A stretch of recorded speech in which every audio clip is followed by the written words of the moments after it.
Hello, welcome to the Desire Driven Duo. Ignite your turn on through shared responsibility. I know that shared responsibility might not sound super sexy, but if you're exhausted and you're doing it all, you want to share some responsibility so that you want to be sexy, right? Sometimes that's the problem. We don't want to be sexy because we're exhausted and we're resentful because he's not helping, he's not observant. I'm Rihanna at Align and Prosper Coaching. Sometimes, you feel like you're run ragged, you're playing small while he gets it all, you're both working. Why is it that you have to be the support system for him as far as the household and the kids and all the other responsibilities? But you have a purpose, so this is going to be your time to shine. You need to get the hands-on support at home from your partner that you crave so that you have the energy to be the fun, dynamic, sexy, passionate professional that you are. So in the desire-driven duo, this couple, it's a power couple. So what is he doing? He understands real partnership. He's not a helper. He's not here to help you with the housework. The housework is not your job. It's the two of you together. It's your job. You have a shared life. You have a shared goal. And he is observant. He notices when things need to get done. He takes the initiative to do them, and he does them well so that you don't have to go back and redo them or even nitpick what he did. He understands that you guys are in this together, and he is as committed to you and to the kids and to the household, even if you don't have kids. And so you really feel like a team. And, you picture that power couple, those, maybe if you have kids, like they're the parents that are, he's the soccer coach or she's the soccer coach, and the other partner is there with them, supporting them. And maybe those couples are kind of annoying and it grates on us. And really, if it does, it's because we're kind of like, why don't I have that? Why don't I have that kind of partnership, that initiative where we both have a shared goal? And then he also asks you what you want and listens. As women, we are largely conditioned not to ask for anything, not to even necessarily want anything. We're supposed to notice what everybody else wants and take care of it for them. And so we're really not comfortable going to our partner or anybody and saying, this is what I really need, this is what I really want. And this course is going to get you comfortable with that and teach you how to do it in a way that actually gets you the response that you want. And then in this duo, what is she doing? Again, she's just as aware as him. They're common goals, but you're not doing more than he is, and he's not doing more than you are. And maybe you have little areas where he's better at this and you're better at that, but you are both fully engaged and contributing. And you are asking for what you need. It's really important that we ask for what we need because our partners can't read our minds. Nobody can. We expect that because we feel that we're not allowed to say what we really need, but we can't expect people to read our mind. It's not possible. And so we're observant, and we're also noticing when our partner is needing something, and we're asking him what he needs. And then also we're validating and affirming our partner. If we have a male or a masculine partner, they just really thrive on being told that they're doing things right and that what they're doing is really helpful. And so sometimes we can feel like, oh, he swept the floor and now he expects all this praise. Well, where's my praise when I do it? It's not, we don't want to have that view of it. And by the time we're finished here, we'll have a deeper understanding of masculine, feminine energies and dynamics, and we'll be able to, you're not going to feel that kind of resentment because you're not going to be the one who's doing everything and where that you don't feel praised and then you're having to give more. No, it's not. That's what we're trying to get out of the habit of. So there's this trap that we can get into, this thinking that my partner would never be that supportive of me. My partner would never do housework. My partner would never take care of kids. He would never, sit and see and hear and listen to me. And here's the thing. We think that we can really know someone But the truth is, as we start to dive into our deep belief systems and our subconscious mind, we start to discover things about ourselves that we had no idea were there.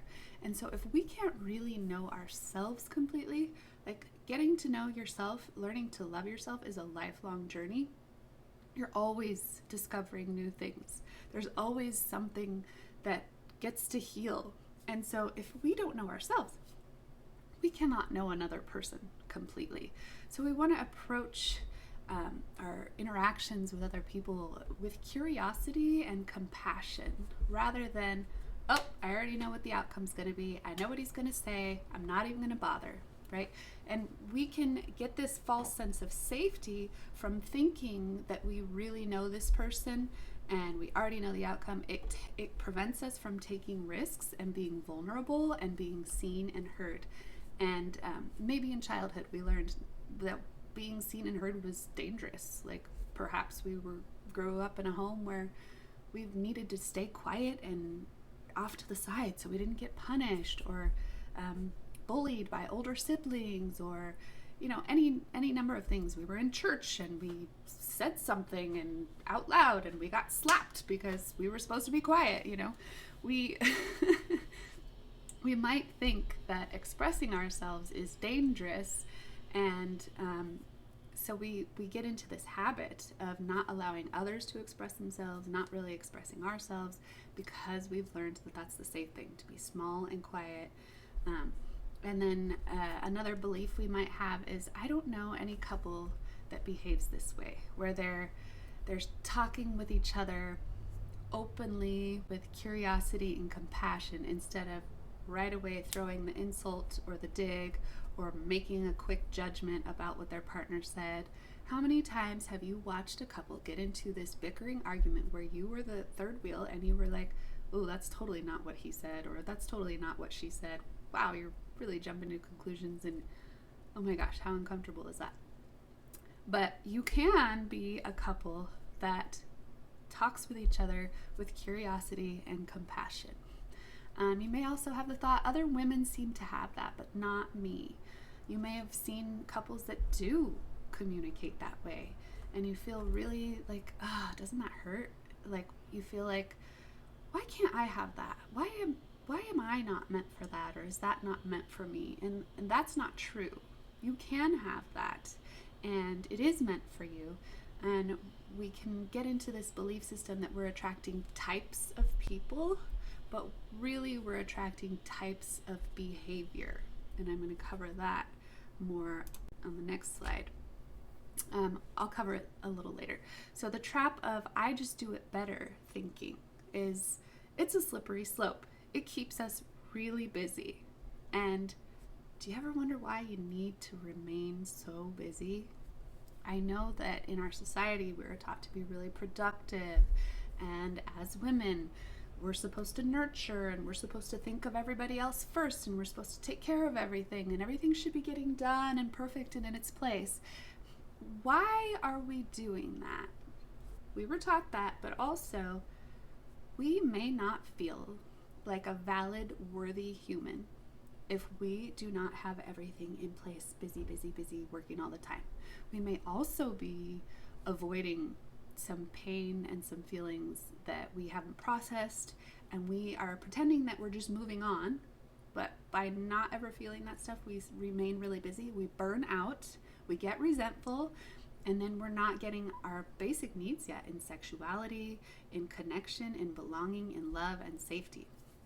So you may also think that you're nurturing everybody, but you're actually harming. We can get to a place where we are over nurturing to the point where our partner and our kids don't have basic life skills, because now we've enabled them to believe that there's some woman that's going to get up and serve them every time they ask for something. And what about when they have to inevitably live by themselves at some point? Because at some point it's going to happen. How are they going to manage that? They need to have the opportunity. And look, it's beyond, even if they never were to live by themselves, they need to have the opportunity to feel that sense of accomplishment. that sense that I did this and I know how to handle things for myself and I can get something for myself. It's a sense of empowerment. It's not just about chores and skills. It's a sense of I know how to take care of myself. That brings a person a lot of safety. And when we're over nurturing, we're denying our family members that. And again, this is not your fault that you've been taught to behave this way. It's been conditioned into us for thousands of years, and we're made to believe that our identity is a certain role, a gender role. And then we also believe that men, their identity is a certain role. That's who they are. But these, again, are just behaviors. And we have all this gender talk, right? And really, I think the ultimate thing that we're trying to solve is that we don't like being told that because we have certain sexual organs that we have to like and behave certain things, because that's just not true. And so it's kind of, we're demolishing that sense of being. We all have masculine and feminine energy within us, no matter what kind of body we have, and we all have desires and behaviors that can fall into either category, and we need to break ourselves out of these boxes so that we can actually be who we are in the world and attract what we really want. And your current reality is only one of infinite other possibilities. If you think of the universe as a mirror or as a diamond, and each individual is like one face of that diamond. Like there's a whole diamond and all of these different faces and all of these different sparkles and reflections. And so whatever behavior is currently going on in your life, in your household, it is only one possibility of infinite others. It can be changed. You are not stuck in this dynamic. It's not set in stone, and it does not have to stay that way forever. So the universe, God, mirrors back to us what we believe about ourselves.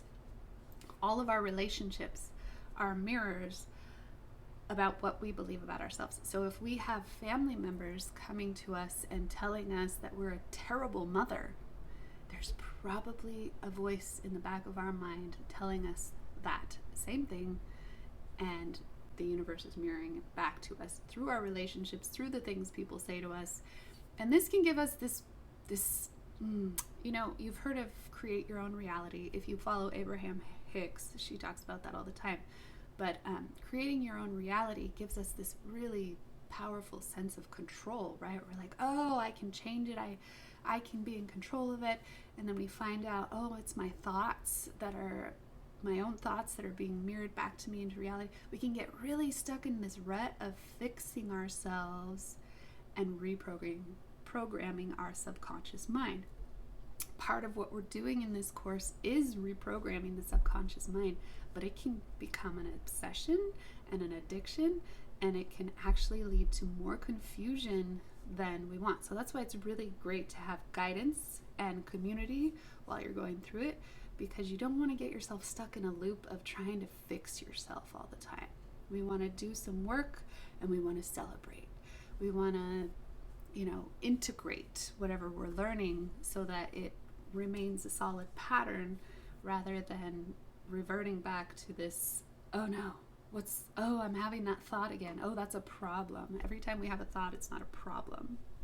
So I just want to highlight that for a second.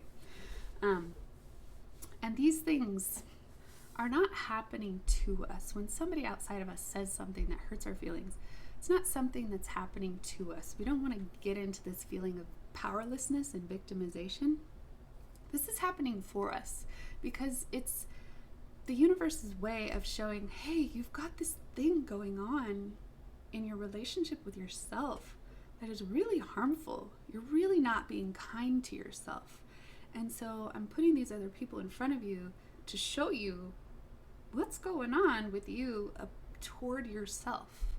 So that's a gift, and it's great news because it means that the better we are to ourselves, the deeper our love for ourselves, the more we can nurture and be curious and compassionate about ourselves, we will begin to see that in our relationships outside of us, whether it's current relationships and they just start to pick up new behavior because they're learning by our example, or new relationships that we're calling in because maybe the ones we have aren't aligned and they're not. Remember, every person is creating their own reality. So there is relational dynamics. We're not in charge of everything, in control of everything. We need to recognize there's a higher power. Everybody's got their own sense of reality. I don't want to get too deep in that because it's a total rabbit hole and it could go on and on. But when we change our reflection with ourselves, our reality will begin to change. So attracting behavior versus types of people. Yeah, control freaks like us love to hear that we have more control. I talked about that. It makes us feel safe, and safety is a fundamental human need. Many of us learned very young that having control was like the way that we survived in childhood. If we knew to be quiet at the right moment so that we didn't set a person off in our family, that was a need. That was a survival. When you're a child, if you get abandoned, you can't survive, right? But in an adulthood, you don't really need to do that. You need to be able to stand up for yourself and have boundaries, right? So that adaptation, that behavior needs to shift. And then, we talked about already that the more control is better is not the most supportive way of thinking, and the confusion. Also, when things don't change as quickly as we want them to, when we're, manifesting or healing, or we might get really discouraged and want to just quit, but we have to remember there's a thing called momentum, and that, like I said, other people also have the universe or God reflecting back to them.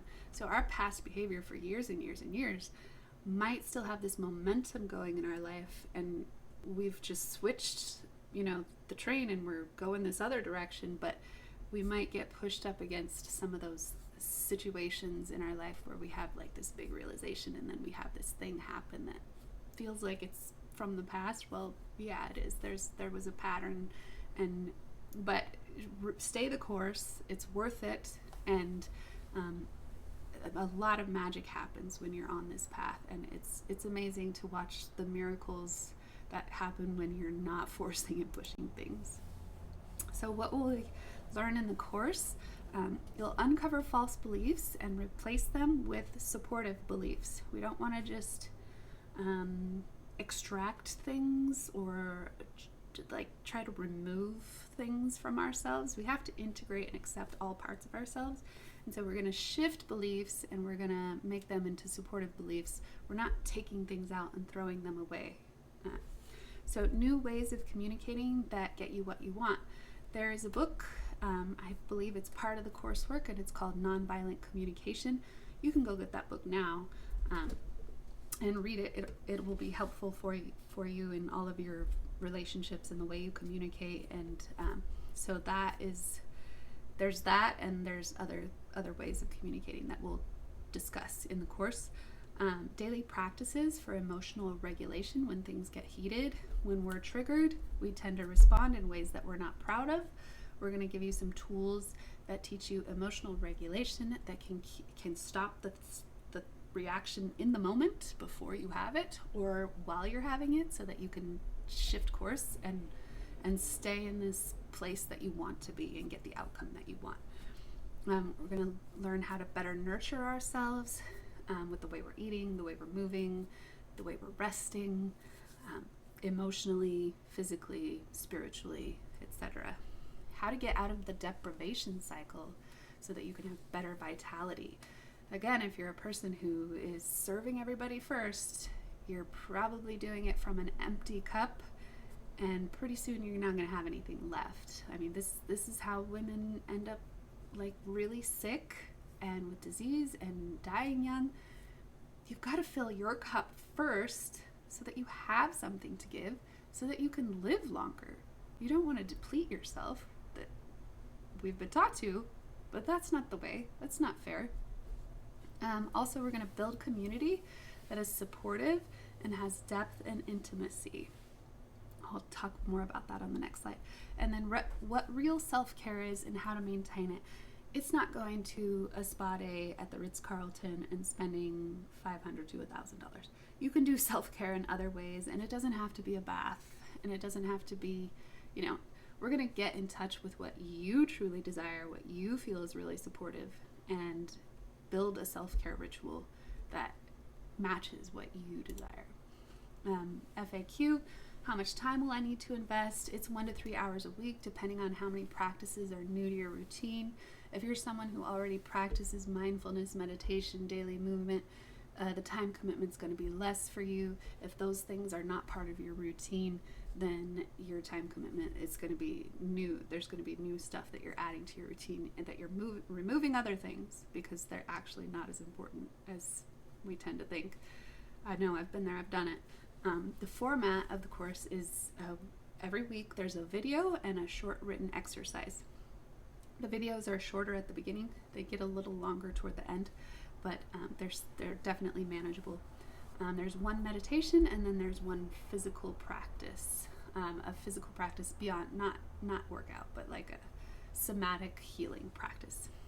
How long does the course last? It is 8 weeks, and you'll have lifetime access no matter which membership level you get. How does the community building happen? We have weekly group coaching calls for the gold and platinum members. Silver members will have a Facebook group that they can join and interact with others in the group, and you can figure out ways to hang out with each other outside of Facebook, outside of the course, whatever. So membership levels, platinum member is $3,700. You have all the online coursework, plus you have 8 weekly 60 to 90 minute group coaching calls. And that is, again, where we build community. There's a lot of healing that happens when you're talking with your peers, and these group programs are absolutely excellent because you feel this support. You realize you're not the only one, and the things that people share just really resonate. There's always somebody that shares something that deeply resonates with you and helps you see something about yourself that you didn't see. So that's really valuable. And then there's also 2 one-to-one coaching calls with me that are an hour each, for personal attention, personal questions. Gold member is $2,200. It's all the same stuff without the 2 one-to-one private calls with me that are an hour each. And then the silver member, $444. No group coaching, just the online course. And some people just aren't ready to involve other people in their journey. At the very beginning of my journey, when I was learning this very thing, I was not wanting to talk with other people about it. I just wasn't in that place yet.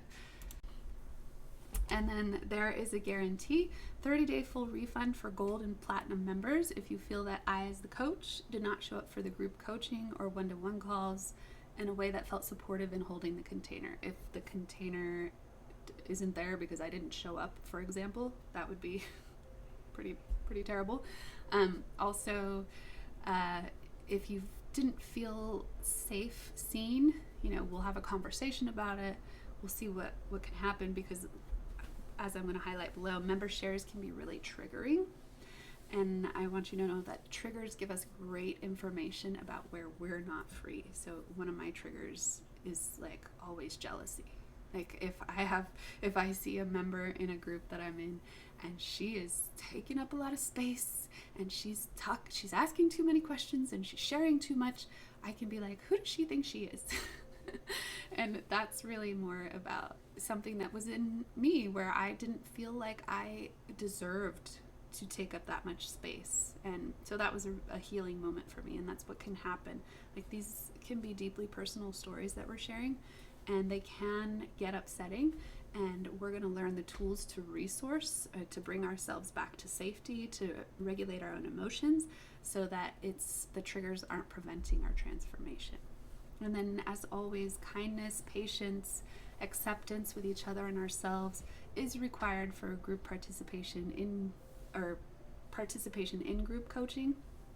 We're not tolerating bullying or hate speech or any of that. It's inclusive. We're coming with curiosity and compassion, and we're not coaching each other. This is important. In group calls, we have to, when we're sharing, we need to say, I'm open to feedback, or I just want to be seen and heard. If a person says they just want to be seen and heard, no comments from the, no feedback, no, I can help you solve your problem.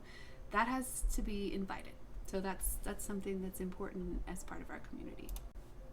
So again, if you're feeling like you're run ragged, you're doing all the support work of the household, and your partner is getting it all, he's getting the support, he gets to progress in his career, he feels like he's got purpose, even if he doesn't feel that way, even if he feels defeated by his own job, but he's not doing as much as you don't feel like you're in a partnership, it's time for you to shine. It's time for you to get that support from your partner that you deserve, that you need, and make your relationship better. So that is everything. This is the Desire-Driven Duo. Ignite your turn on through shared responsibility. We're either making amazing, lasting partnerships, or we're finding out that we're going to call in a new, more aligned partnership, or something in the middle. But what we're doing is we're learning to cultivate deep self-love, authenticity, do what's true for you, feel like you're living on purpose, and feeling fulfilled and like your life is meaningful and joyful.